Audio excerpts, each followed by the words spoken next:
శ్మశానంలో ఆయన కూర్చోపోతే ఉగ్రభూతాలు వచ్చి ఓళ్ల మీద పడిపోయి ప్రజల్ని సత్కార్యాలు చెయ్యనివ్వవని అక్కడ కూర్చుని తాండవం చేసి వాళ్ళని కూర్చోబెడతాడు.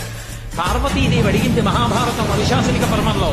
శుభ్రమైన కైలాసం ఉండగా, ఇంత ఐశ్వర్యం ఉండగా, చింతామణి గృహం ఉండగా శ్మశానంలో ఎందుకుంటున్నారని అడిగింది.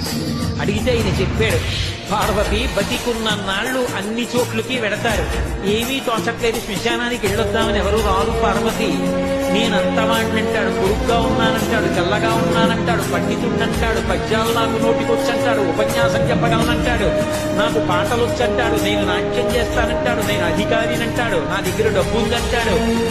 నేను పాట పాడగలనంటాడు. ఇన్ని ఉన్నాయనుకున్న వాడిలోంచి ఊపిరి బయటికి వెళ్ళిపోయిన తరువాత వాడిని తీసుకెళ్లి 4 కొత్త కర్రల మీద పడుకోబెట్టి చాప చుట్టి తాడు కట్టి పైన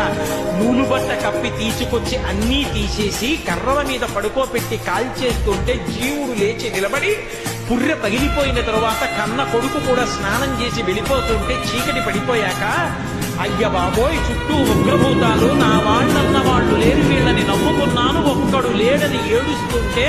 నేనున్నాను రా అని చెప్పడానికి నేను కూడా లేకపోతే చచ్చిన వాడు 1000 మాటలు చచ్చిపోతారని అక్కడ ఉన్నాను పార్వతి, నా కర్మకాలక్కడైనా